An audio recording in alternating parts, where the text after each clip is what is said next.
Bem-vindos ao Oráculo de Cloto. Como é que vocês estão, gente? Tudo bem com vocês? Eu sou o Leandro e hoje a gente veio aqui para bater um papo sobre tarô, sobre leituras coletivas e a leitura particular, tá?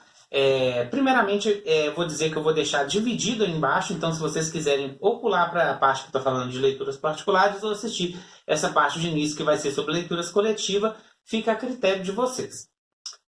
Segundo, também quero falar que tudo que eu disser aqui, eu estou falando apenas de conceitos que eu tenho, da forma com que eu faço o meu trabalho. A minha intenção aqui não é desmerecer o trabalho de ninguém, nem falar que outras formas de trabalhar com tarô enfim, de fazer leituras estão certas ou erradas, não, pelo contrário, eu valorizo muito a diversidade que a gente tem dentro desse campo, tá? Vamos falar então, começar falando do básico. Muita gente me pergunta o que é essa questão de toda hora que eu falo que essa leitura é para Sol, Vênus, Lua, Júpiter e Ascendente. Isso são signos que nós temos aí em cada um dos planetas do nosso mapa. Por quê? Porque a gente não tem só aquele signo do dia que a gente nasceu, que é o signo solar, que as pessoas geralmente sabem, né? A gente vai ter também a questão do mapa astral, que é a posição de cada planeta no céu na hora que você nasceu, e por isso cada planeta vai estar com um signo. Ah, mas como que eu faço para me descobrir os signos dos meus planetas? Bom, você vai precisar fazer um mapa astral.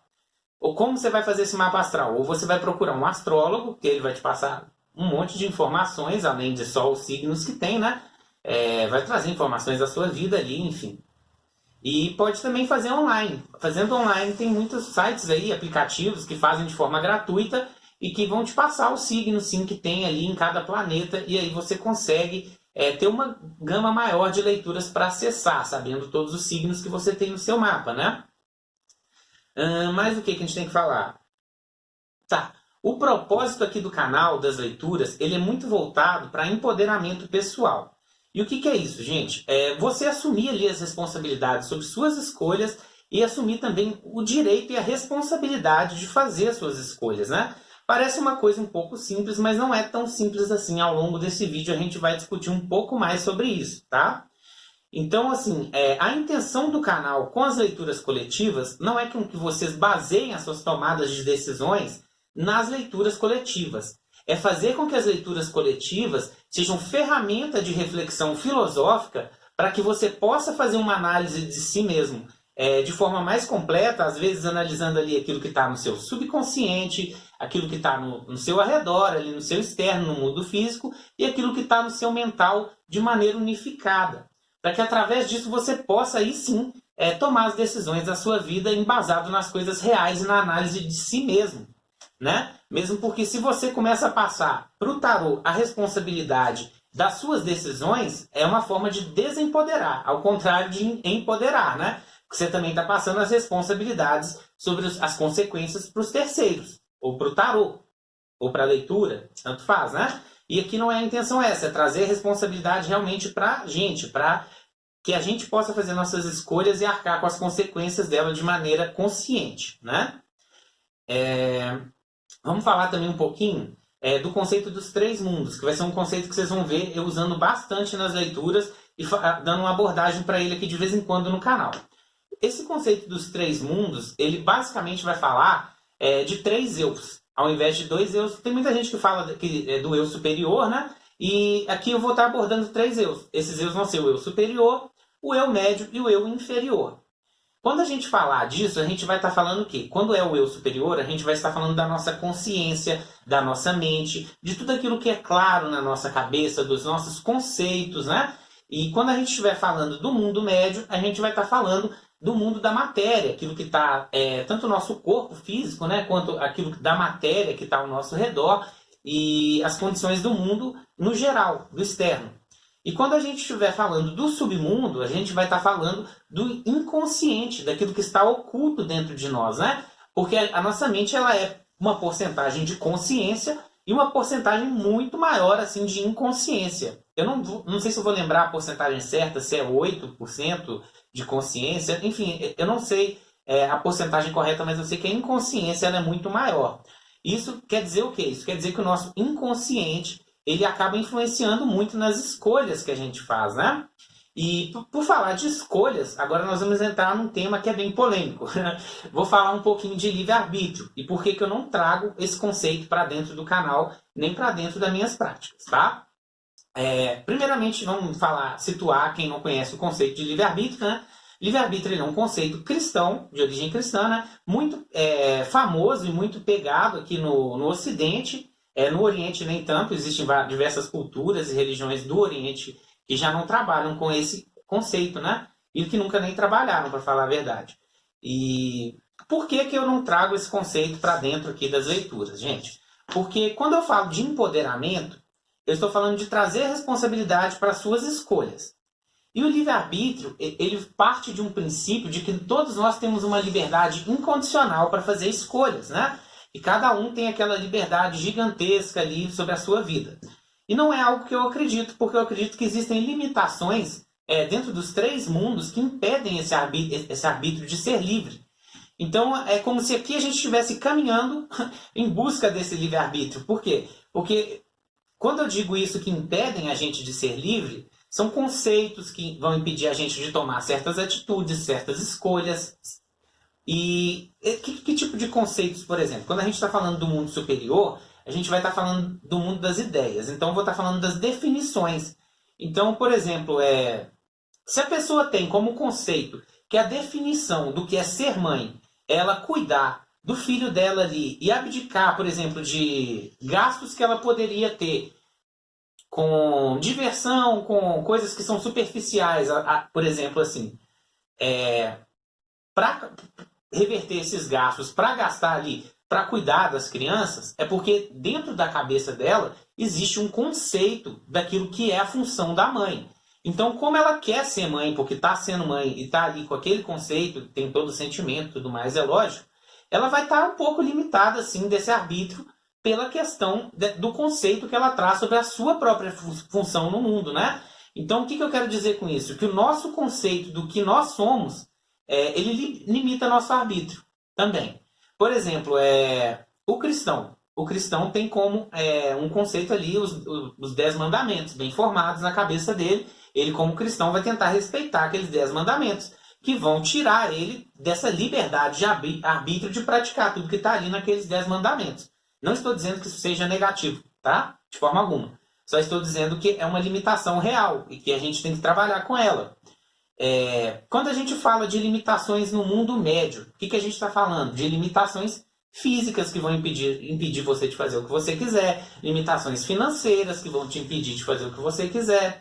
Ah, mas Leandro, isso daí está muito viajado, esse papo seu, não consigo ver isso na prática. Então, nós vamos aproveitar o mundo material para falar com vocês como isso funciona na prática.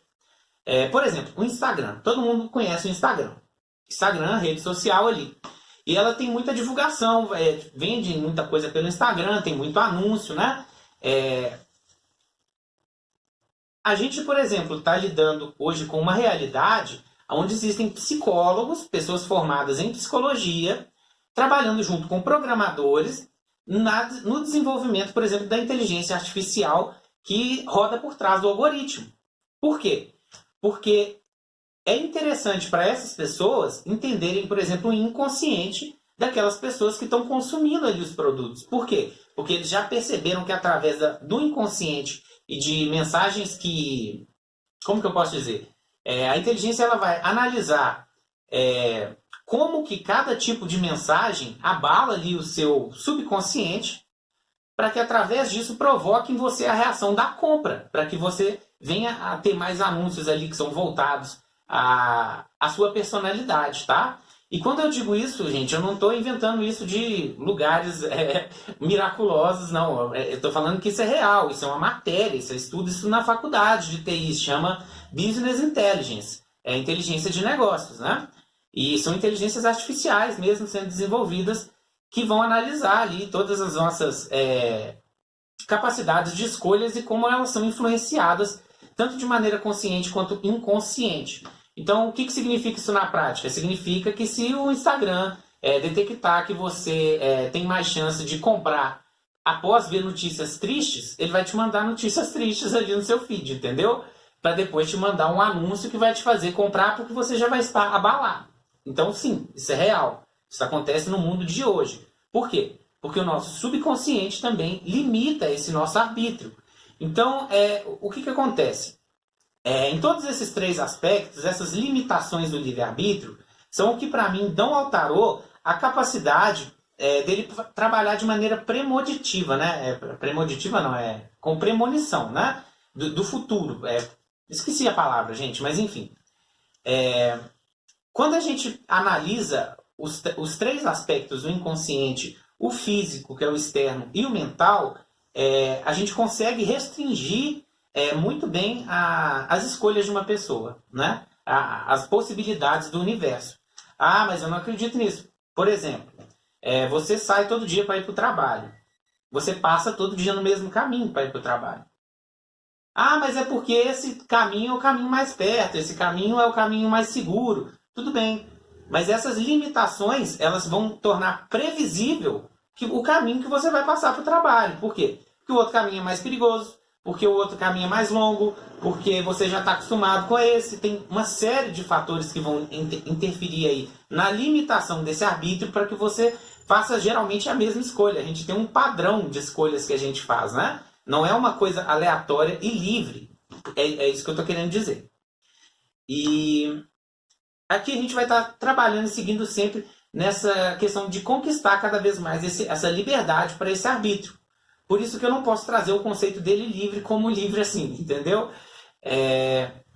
O livre-arbítrio ele se espalhou muito pelo Ocidente por questão do capitalismo. Por quê? Porque o capitalismo ele vai realmente causar uma falsa sensação de liberdade, onde você vai achar que você pode comprar o que você quiser, fazer o que você quiser, viajar para onde você quiser, onde é todo mundo muito livre, né? Essa ideia de liberdade foi o que impactou realmente o capitalismo no mundo e fortaleceu ele aqui no Ocidente, onde essa crença é muito mais forte. Por quê? Né? Por quê? Porque quando a gente fala de capitalismo, gente, a gente está falando que, quando eu falo dessa falsa liberdade que ele traz assim, a gente está falando do seguinte: você tem liberdade para você comprar a roupa que você quiser, por exemplo, não tem? Só que você não tem a liberdade de ter um conceito de moda livre. Porque o tempo inteiro é imposto para você um conceito de moda ou embutido na sociedade que você está presente, cultural, né? Tanto que nós podemos dizer que de país para país as culturas, às vezes a vestimenta vai mudar e tudo mais, né? Ou então por conceitos que você tem. Então não é tão livre assim, entende? Do mesmo jeito que você tem a liberdade de comprar tudo, às vezes você acaba tendo outras limitações que são limitações conceituais que vão te impedir de comprar tudo. Então, é por conta disso que eu não uso aqui no canal esse termo, esse conceito, tá? Bom, vamos falar um pouquinho agora sobre leituras particulares. Qual a diferença da leitura particular, da abordagem da leitura particular para a leitura coletiva? Na leitura coletiva, a gente vai trabalhar com o tarô aqui no canal numa questão de fazer essas... agora fugiu a palavra, gente. Eu não sei se é premonição, né? Fugiu a palavra da minha cabeça. Mas, enfim, de prever o futuro.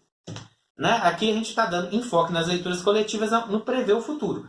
Na leitura particular, a gente vai dar um enfoque diferente. Tá? A gente vai dar um enfoque de trazer para uma análise do consulente de maneira mais profunda. Como que é isso? No início da leitura eu vou fazer para vocês a leitura dos chakras, onde eu vou estar analisando a composição energética da sua energia ali, chakra por chakra. Por que eu não trago isso para a coletiva? Porque é interessante para mim ver o conjunto ali. E na leitura coletiva, pode ser que saia um pedaço da mensagem para uma pessoa e o outro pedaço da mensagem para outra pessoa. Então, se isso acontece dentro da leitura dos chakras, vai atrapalhar ali a olhar o funcionamento deles juntos. Então, eu não trago para dentro da leitura coletiva. Através da análise dessas energias, nós vamos bater um papo, conversar e vamos entender por que a sua energia é composta daquela forma.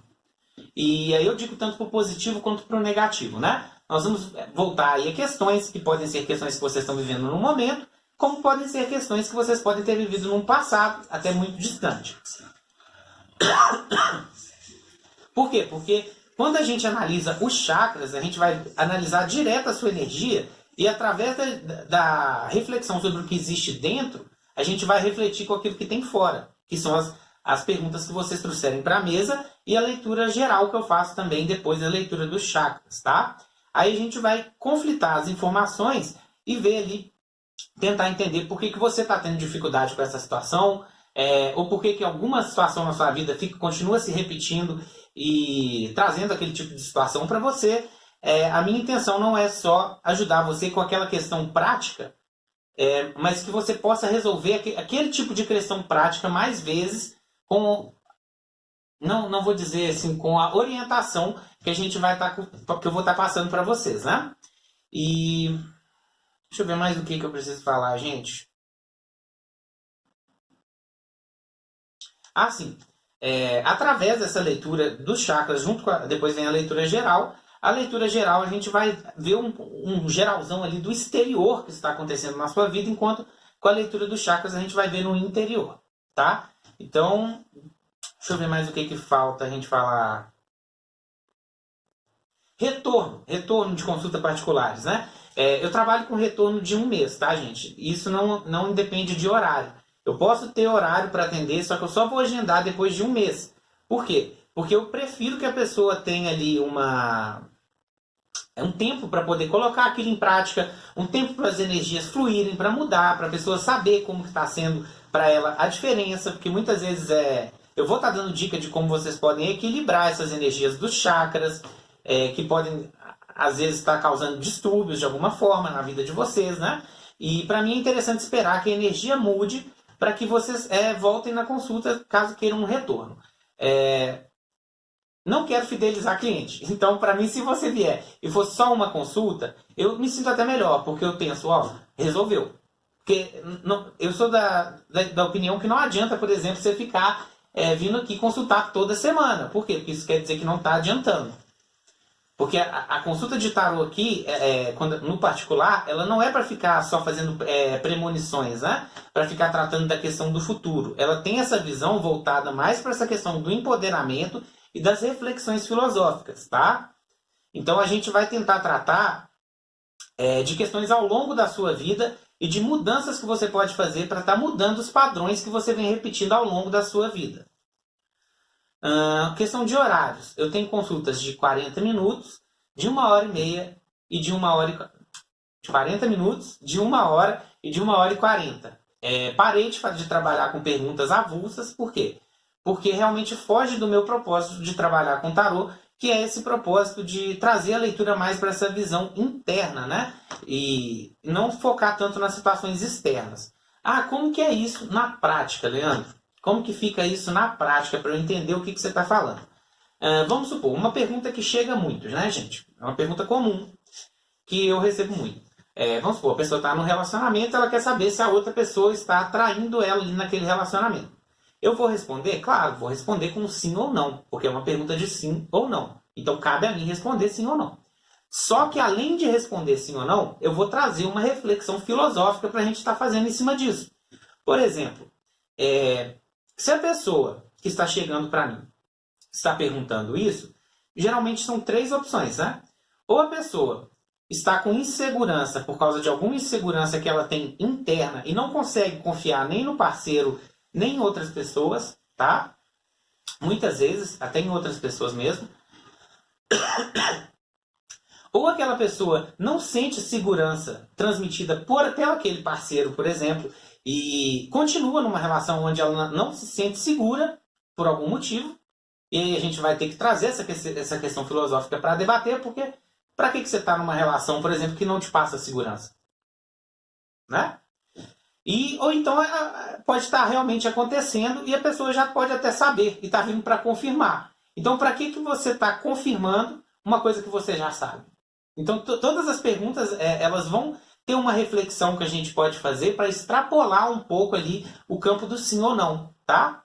E é essa extrapolação que eu acho interessante aqui para uma abordagem de tarô de uma maneira mais terapêutica, tá? E menos voltada para essa questão de premonição do futuro. Deixa eu ver mais o que, gente. Pagamentos, pagamentos. Como que funciona a questão de pagamento? Eu trabalho com Pix e metade do valor é acertado no agendamento da consulta e metade após a consulta. Por que eu faço isso? porque é uma questão de evitar a evasão, né? Porque às vezes a pessoa marca, aí a pessoa não vai, eu fico com o horário gasto, né? Então, para evitar esse tipo de coisa, para aumentar a frequência, né? Depois da pessoa marcar, eu estou fazendo assim, metade do pagamento antes, metade do pagamento depois, porque aí tem menos desistência, tá?